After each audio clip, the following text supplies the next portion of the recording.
서양인들의 묘지는 저 멀리 산에 있는 것이 아니라 동네 가운데 혹은 교회당 뜰에 있습니다. 여기에 가지런히 줄을 지어 쓰이는 묘비에는 앞서간 이에 대한 추모와 추모의 글이나 아쉬움의 인사가 새겨져 있습니다. 한 사람이 묘지를 돌면서 묘비들을 잇고 있었습니다. 어떤 묘 앞에서 발길을 멈추게 되는데 그 묘비의 글이 아주 흥미롭기 때문입니다. 그런 세 줄로 써 있었습니다. 첫째, 나도 전에는 당신처럼 그 자리에 그렇게 서 있었어. 마치 여기 와서 언젠가 그 묘비를 읽을 줄 알았던 것처럼 그 묘비에는 당신처럼 내가 그렇게 서 있었어 라는 것입니다. 그래서 웃음이 나왔습니다. 그래서 그냥 웃음이 터져나와서 피식 웃었습니다. 두 번째 줄이 이어집니다.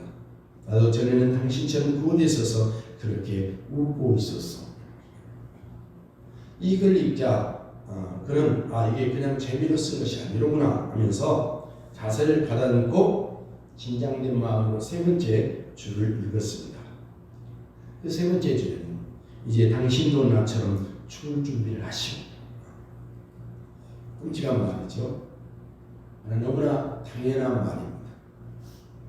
오늘은 2020년의 마지막 주일입니다. 우리가 한 해 큰 꿈과 희망을 가지고 예배를 드렸던 날이 벌써 300일이 훌쩍 지나버리고 마지막 주일 예배를 드리고 있습니다. 처음이 있으면 끝이 있고 또 시작이 있으면 마지막이 있습니다. 우리가 이렇게 마지막 예배를 드리는 것은 마치 우리의 인생에도 마지막이 있다는 사실을 가르치기 위함이 아니겠습니까?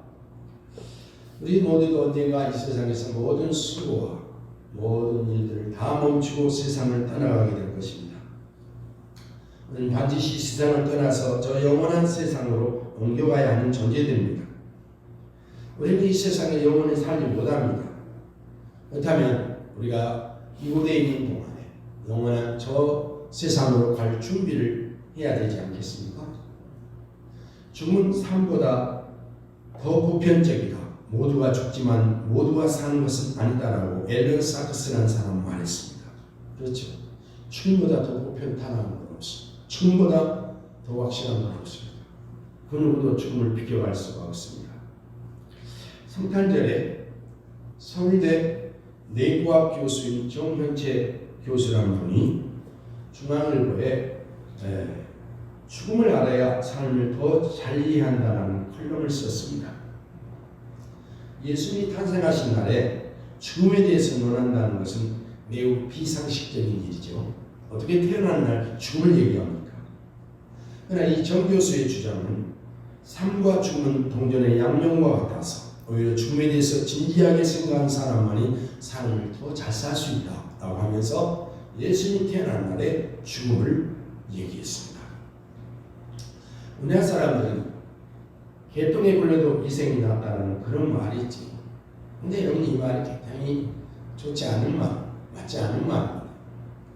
왜냐하면 이것은 물질주의, 현세주의만을 생각하는 말이지. 이 세상이 전부가 아닙니다. 이 세상의 모든 것이 아닙니다. 이 세상 외에 또 다른 세계가 있습니다. 그랬을 때 여러분 우리는 내세를 우리가 미리 준비하고 미래를 준비하고 죽음을 준비하는 사람입니다. 이 정현채 교수가 축구학을 강의하는데 자기의 친구가 암 말기로 와서 자기에게 치료를 받습니다. 두려워하고 마지막 얼마 남지 않은 7, 8개월, 6개월 더 짧게 이 짧은 기간밖에 남지 않았다는 사실을 알고 매우 힘들어하는데 이 정현채 교수가 하는 강의가 있습니다. 축구학이라는 강의. 이 축구학이라는 강의를 듣더니만 이 친구가 그 강의를 듣고 자기 강의를 듣고 나서 아주 죽음에 대해서 당당하더라는 것입니다. 그리고 남은 삶을 아주 힘차게 살더라는 것입니다. 죽음에 대해서 올바로 알면 삶도 아주 힘있게 살아갈 수가 있다는 것이죠. 그래서 이 정 교수는 미국의 심리학자의 말을 빌려서 사는 게 힘들게 느껴진다면 공동묘지를 걸어보라라는 그런 조언을 한 것을 배워봤습니다. 죽음을 잘 준비하면 죽음이 두렵지 않습니다. 오히려 남은 생이 우리에게 힘차고 활기 있게 세상을 살아갈 수가 있는 것입니다. 예수님의 수제자인 베드로, 교회의 수장인 이 베드로에게도 여러분 죽음이 얼마 남지 않았음을 알고 있었습니다. 그래서 이 땅에 얼마 남지 않은 삶 동안에 이 땅에 남아있는 모든 성도들에게 자기가 떠난 후에 이 땅에 살고 있는 성도들에게 꼭 내가 전해야 돼. 꼭 그리고 그들이 들어야 돼. 그리고 잊지 않아야 될 아주 중요한 진리를 그는 전하기를 원합니다. 그것이 바로 그 일주일 동안 묵상하고 또 오늘 읽은 베드로후서의 말씀입니다. 베드로후서는 바로 베드로의 유언과 같은 내용입니다. 베드로는 자기의 삶이 얼마 남지 않았음을 알고 있었습니다. 베드로 1장 14절에 이는 우리 주 예수 그리스도께서 내게 지시한 같이 나도 나의 장막을 벗어날 것이 임박한 줄 알미라. 내 장막을 떠나서 영원한 주님이 예비해 놓으신 그 처소로 가게 될 것입니다. 그 전에 그가 꼭 남아있는 성도들에게 당부하고 그들이 절대로 잊지 않고 그들의 마음속에 깊이 새겨야 될 말씀을 전하고 싶었습니다. 내가 함께 너희와 내가 떠난 후에라도 어느 때나 이런 것을 생각나게 하느니라. 현대의 번역의 말씀은 내가 세상을 떠난 후에라도 여러분이 이것들을 기억하며 여러분의 마음에 분명히 새겨질 수 있을 것이기 때문입니다. 여러분만에 깊이 새겨지고 절대 잊지 않아야 될 내용. 육신의 장막은 떠날 것입니다. 그러나 성도들은 절대 잊지 않아야 될 이 진리를 그는 전하고 싶었습니다. 여러분 성경의 교훈들이 어느 부분이 소중하지 않은 부분이 어디 있겠습니까? 그러나 베드로가 일평생 주님을 잘 섬겼던 베드로가 마지막 전했던 이 말씀은 우리에게 더욱 중요하고 우리가 정말 이 말씀을 귀담아 들어야 될 말씀이라고 생각이 됩니다. 이 말씀을 받았던 수신자, 이 말씀을 전했던, 이 말씀을 염두에 두었던 성도들은 아주 믿음에 굳게 서 있는 사람들이었습니다. 우리가 베드로 전서를 얼마 전에 우리가 묵상했는데 거기에서 보면 그러면 너희가 이제 여러 가지 시험으로 말미암아 잠깐 근심하게 되지 않을 수 없으나 오히려 크게 기뻐하도다. 너희 믿음의 확신함 불로 연단하여도 없어질 금보다 더 귀하여 예수 그리스도께서 나타나실 때 칭찬과 영광과 존귀를 얻게 하려 합니다. 그들은 극한 시험을 통과하고 있었습니다. 그러나 그 시험 중에서도 처음에는 근심했지만 오히려 그 시험을 기뻐합니다. 왜냐하면 그 시험은 오히려 우리 칭찬과 주님이 나타나실 때 칭찬과 영광과 존귀를 얻게 하는 그런 금과 같은 믿음을 가진 성도들이기 때문입니다. 베드로가 이 말씀을 전하고 있는 성도들은 믿음이 약한 성도들이 아닙니다. 흔들리는 성도들이 아닙니다. 그는 진리에 굳게 서 있는 성도들, 믿음에 굳게 서 있는 성도들입니다. 베드로서 1장 12절의 말씀 보아도 너희가 이것을 알고 이미 진리에 서 있으나 너희들은 분명히 진리에 서 있는 성도들이다. 그렇게 얘기합니다. 여러 가지 시험과 이단의 유혹과 여러 가지 문제들 앞에서 흔들리지 않고 요동하지 않고 있는 성도들에게 더욱 간절하게 그는 그 말씀을 전합니다. 특별히 이 베드로가 전한 말씀 중에 보면 3장에 가서 보면 똑같은 말이 반복되고 있는 것이 사랑하는 자들아, 사랑하는 자들아. 이 말씀이 계속 반복되고 있습니다. 3장의 한 부분에서 한 장에서 4번이나 이 말씀이 동일하게 거듭 반복되고 있는 것을 우리가 유심히 살펴봐야 됩니다. 3장 1절에 사랑하는 자들아 내가 이 둘째 편지를 너에게 쓰노니 그러니까 첫 번째 편지를 썼던 수신자와 같은 성도들입니다. 두 번째로 사랑하는 자들아 주께서 하루가 천년 같고 천년이 하루 같다는 이 한 가지를 잊지 마라.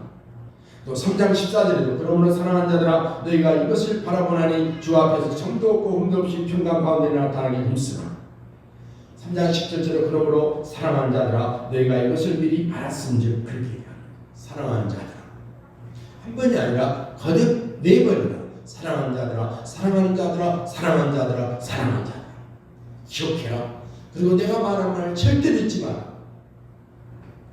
여러분 그 마음속에 사랑이 그 성도를 향한 마음의 뜨거운 사랑이 넘쳐나는 것을 그는 글로 표현하고 있는 것입니다. 여러분, 이 말씀을 가만히 듣고 있으면 이 말씀 속에서 오늘 우리를 향하신 주님의 음성이 들립니다. 어려운 시대를 살아가고 있는 모든 성도들을 향하여, 그 시험 속에서도 굳굳하게 서서 흔들리지 않은 성도들을 향하여 주님은 우리에게 그렇게 말씀하십니다. 사랑하는 자들아, 두려워하지 마라. 사랑하는 자들아, 흔들리지 마라. 사랑하는 자들아, 기억해라. 사랑하는 자들아. 여러분, 이 말씀을 묵상하면서 저는 우리 주님께서 우리에게 베드로 사도를 통하여 하시는 말씀이라고 생각합니다. 이 말씀을 들었던 성도들은 절대로 편안하고 쉽고 안전한 상태에서 예배드리는 성도들이 아닙니다.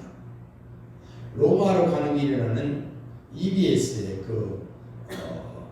세계 여행 글을 제가 영상을 봤는데, 특별히 갑바도기아는 여러분 버섯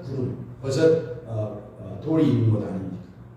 성도들이 믿음으로 살다가 더 이상 도시에서 하나님을 숨길 수가 없어서 그들은 멀리 피해서 그 갑바도기아 그 넓은 곳에 가서 여러분 돌 속에서, 버섯 돌 속에서 응거하면서, 또한 그 지하를 파고 들어가서 신앙생활하면서 하나님을 섬기고 하나님을 의지하면서 그 믿음을 절대로 잊지 않은 그 성도들, 여러분, 하나님 보시기 얼마나 귀하겠습니까? 주님께서 그들을 향하여 사랑하는 자들아 그렇게 얘기합니다. 오늘 이 시대에도 우리가 변함없이 많은 하나님을 섬기는데 장애가 있고 이단들이 출몰하고 많은 사람들이 믿음에 쓰러져 가지만, 우리가 하나님 앞에 굳게 서서 내게 주어진 직분을 신실하게 섬기고 있는 성도들을 향하여 주님께서 우리에게 말씀하십니다. 사랑하는 자들아, 사랑하는 자들아, 사랑하는 자들아, 사랑하는 자들아. 우리가 이 말씀을 드려야 될 줄로 믿습니다. 사랑하는 주의 백성들을 향하여 주님께서 던진 세 가지의 말씀이 저는 베드로후서에 기록되어 있다고 생각이 됩니다. 1장, 2장, 3장의 내용들은 아주 요약해서 세 가지로 나눌 수 있습니다. 너희들은 이것을 한번 점검해봐라. 첫 번째는 바로 구원에 대한 점검입니다. 너희들이 구원받은 하나님의 백성으로서 지금 온전한 신앙생활을 하고 있는가, 그것을 한번 살펴봐라. 두 번째는 우리 가운데 출몰해서 우리의 신앙과 교회를 파괴하는 수많은 이단들, 이 이단들의 정체를 바로 알라는 것이죠. 그리고 세 번째는 주님은 다시 오실 것이다. 다시 오신다는 그 말씀, 너희는 잊지 말고 오실 주님을 준비하며 기다리며 살아라라는 이 세 가지 당부의 말씀입니다.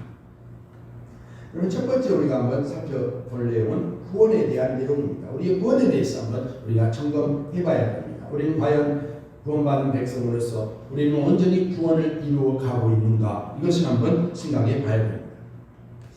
여러분, 우리가 한번 물어보십시다. 여러분, 구원받기 위해서 신앙생활합니까? 아니면 구원받았기 때문에 신앙생활합니까? 여러분, 아주 간단한 질문이지만 이 말씀은 아주 소위 이 구원에 대해서 180도 다른 그런 관점을 얘기합니다. 우리는 흔히 예배드리고 기도하고 헌금하고 주님에 충성하고 헌신하는 것은 구원받기 위해서라고 그렇게 생각하는 사람들이 있습니다. 그런데 이것은 틀린 것입니다. 잘못된 것입니다. 세상의 모든 종교들은 바로 그렇게 구원받기 위해서 그들은 열심히 노력하고 공을 들이고 빌고 그들은 선을 행하고 자선을 행합니다.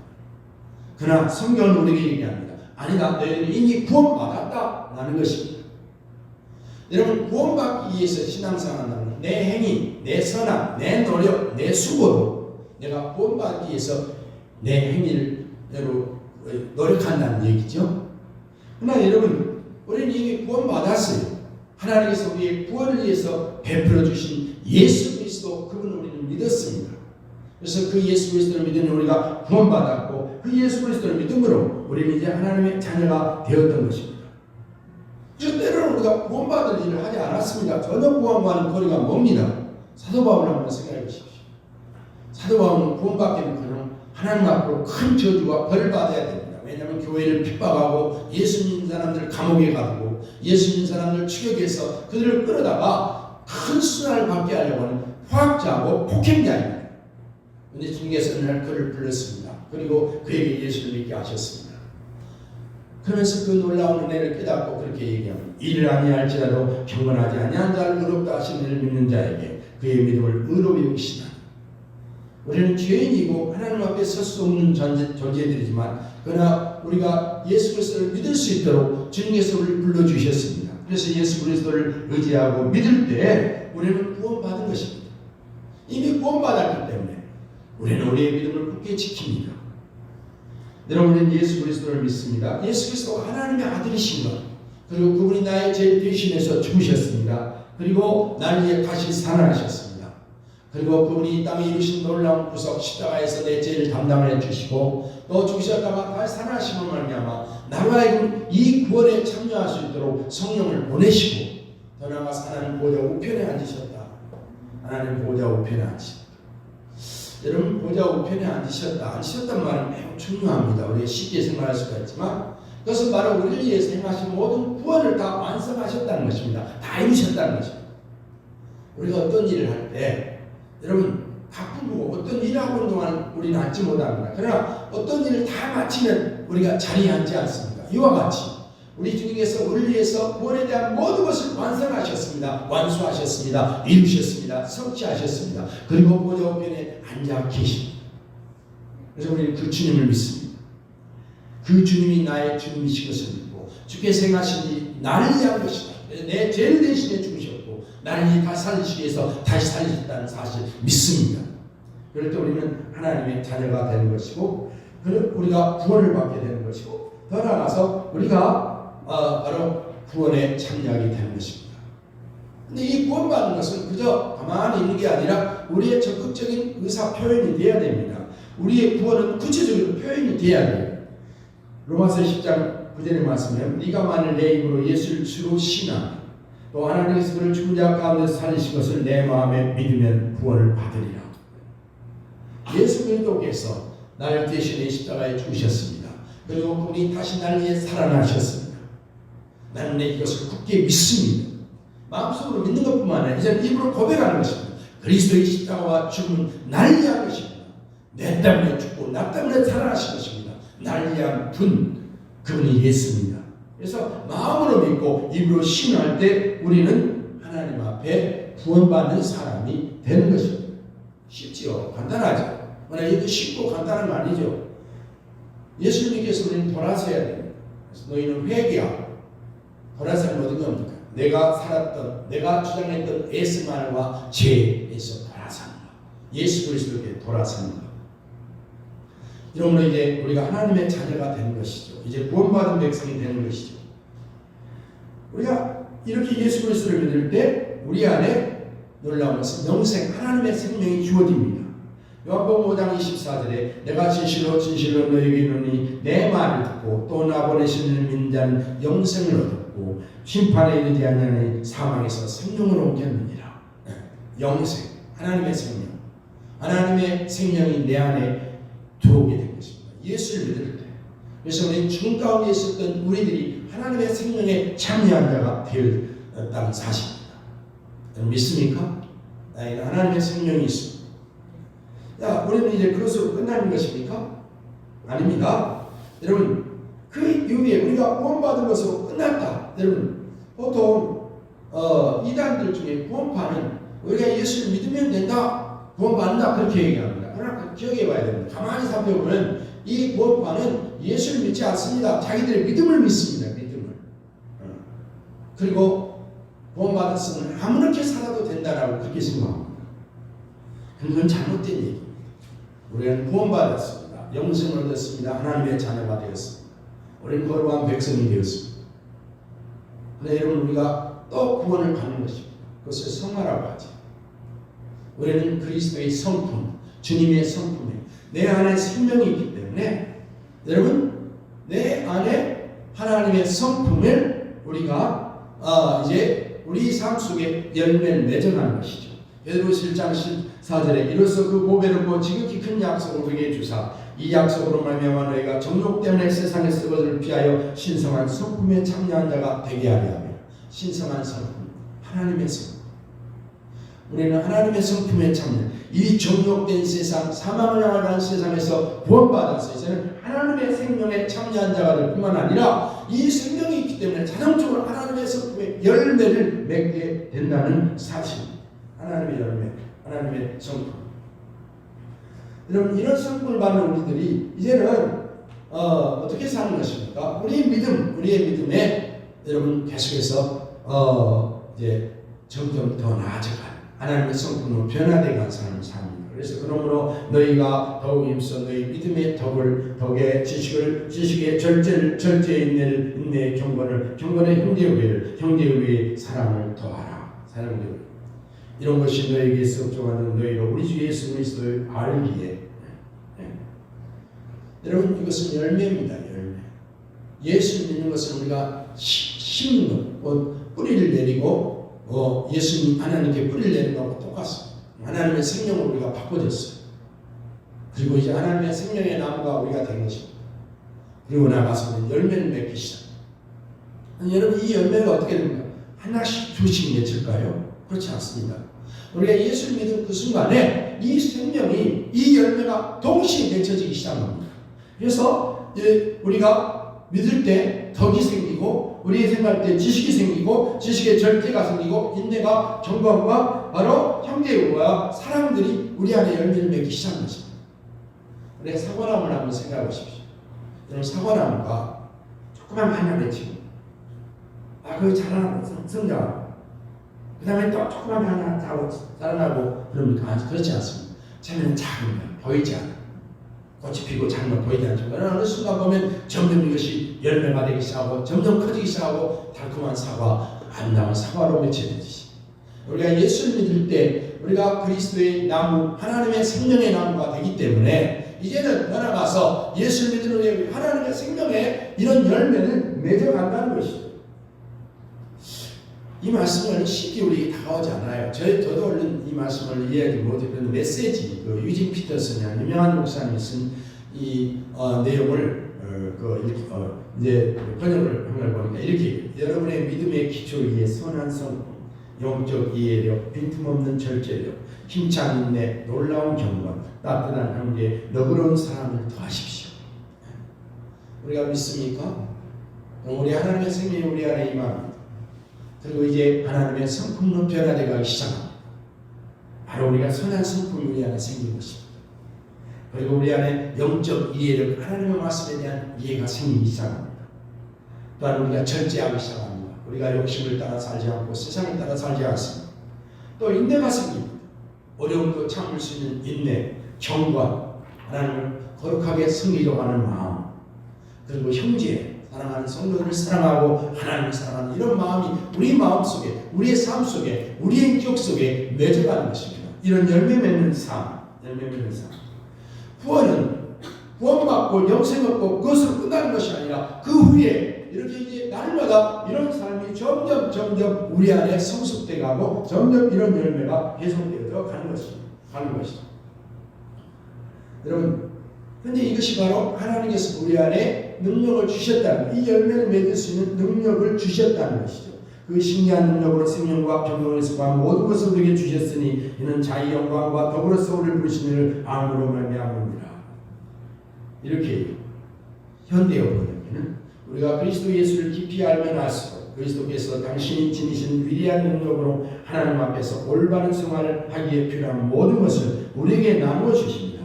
그뿐만 아니라 그리스도께서는 당신의 영광과 선한 품성도 우리에게 나누어 주십니다. 우리가 예수를 믿을 때, 그리고 예수를 믿고 날마다 예수를 알아갑니다. 우리가 큐티를 하고 기도를 하고 살면서 살아계신 예수님과를 교제합니다. 그러면서 여러분, 우리 안에 하나님의 능력이 나타나서 그리스도의 선한 성품, 주님을 닮은 그런 삶으로 우리가 날마다 변화되어 간다는 사실입니다. 얼마나 놀랍습니까? 예수 그리스도를 알므로 우리의 속이 변화되고 더 나아가서 우리의 생명이 우리에게 주어질 뿐만 아니라 우리의 품성까지도, 우리의 인격까지도, 우리의 열매도 변화되어 가는 것이죠. 이걸 간단히 얘기하면 우리의 외적인 것, 그러니까 우리가 예수 믿음을 의롭다고 하죠. 이거는 외적으로 주어진 것, 객관적으로 주어진 것.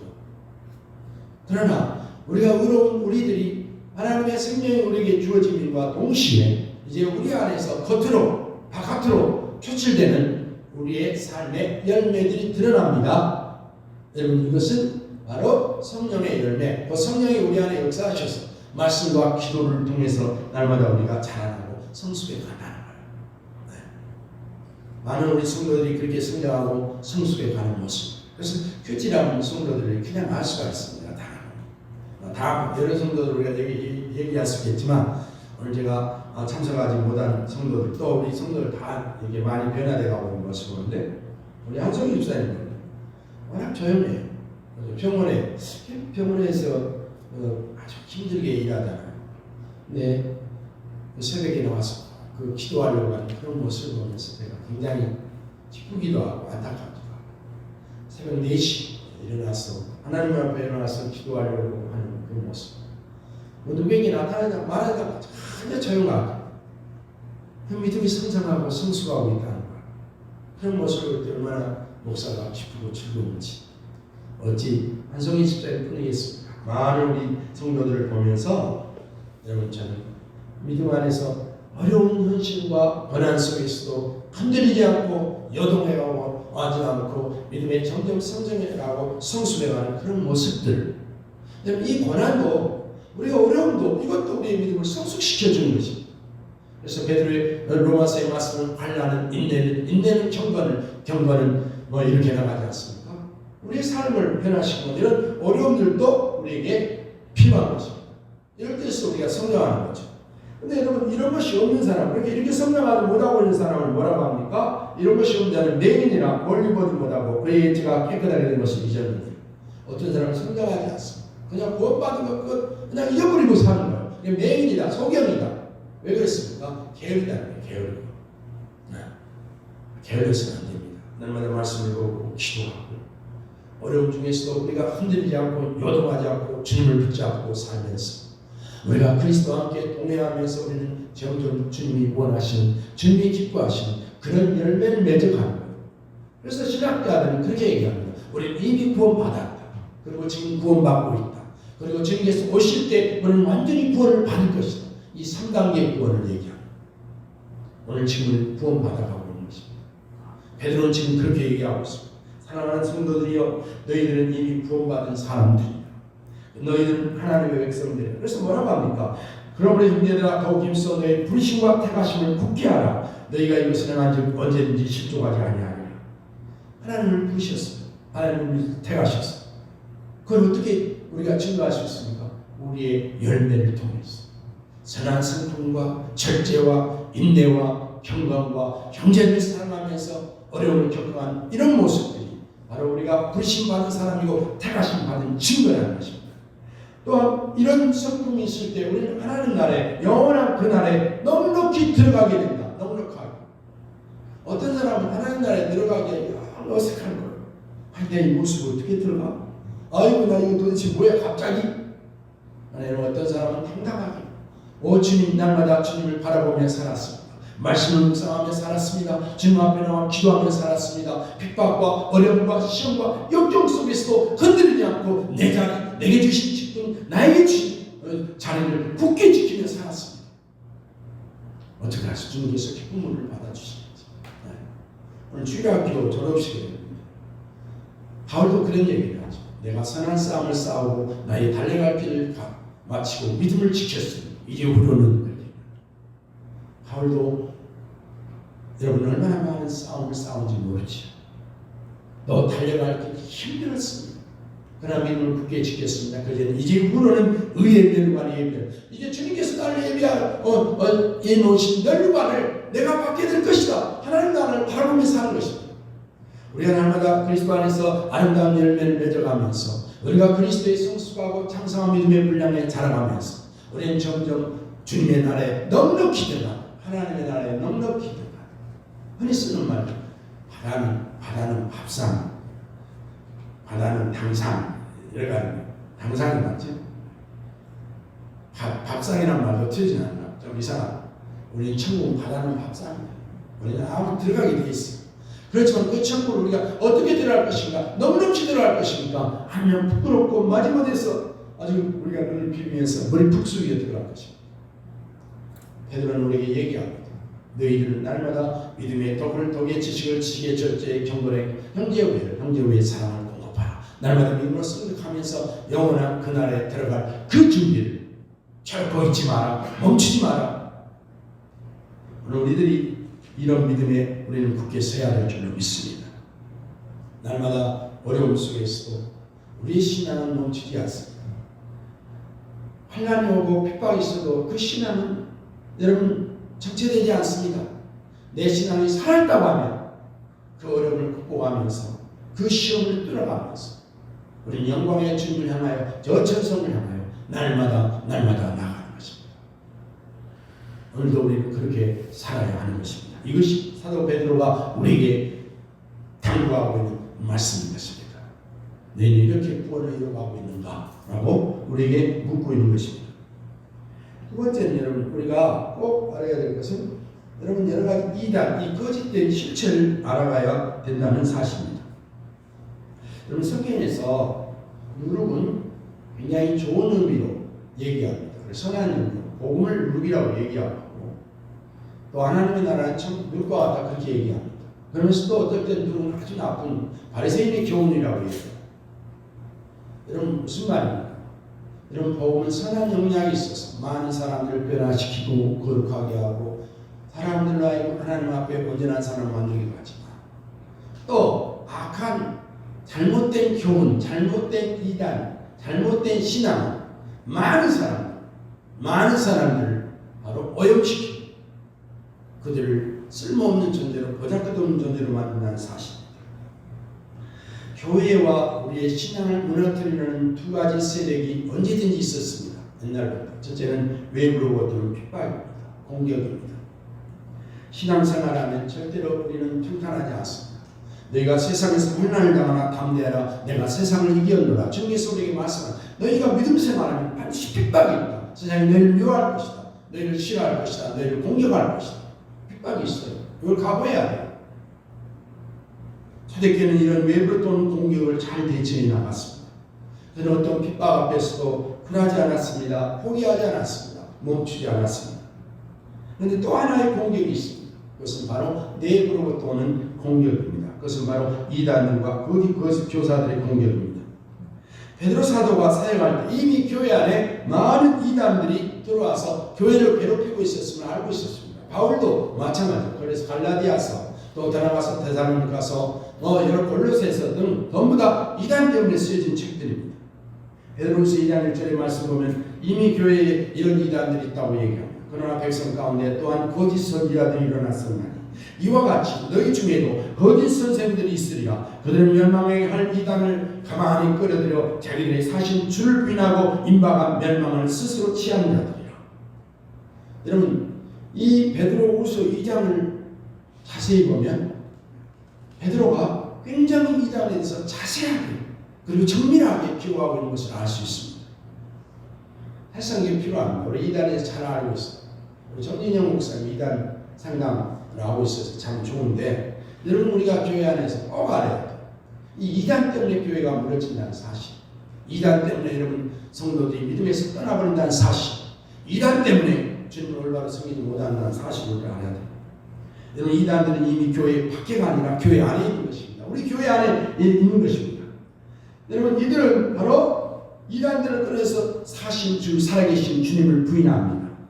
그리고 이들은 임박한 멸망을 스스로 취하는 자다. 스스로 멸망 가운데로 들어간 사람들이라는 사실을 알아야 됩니다. 유다서에도 똑같은 말씀이 있습니다. 베드로후서와 똑같은 말씀인데 거기서는 이런 말씀, 이 사람들은 분열을 일으키는 자며 육에 속한 자며 성령이 없는 자다. 그냥 교회 안에 우리가 똑같이 신앙생활하고 우리가 예수의 생명을 고 하나님을 찬양하고 있지만 실은 그들은 성령이 없는 자예요. 본질적으로 다릅니다. 양과 염소가 다르듯이 알곡과 가라지가 다르듯이 바로 같이 존재하고 있지만 다른 존재가 있어요. 그래서 그들은 교회를 분열시키고 더 나아가서 육에 속한 자고 성령이 없는 자라고 그렇게 얘기하고 있지 않습니까? 여러분 이 베드로후서를 우리가 2장을 자세히 읽어야 됩니다. 이들의 특징은 바로 호색한다는 거죠. 호색. 정욕을 따라 사는 거죠. 이들이 추구하는 것은 바로 정욕입니다. 오늘 아침에 이 신문을 보니까 어떤 목사가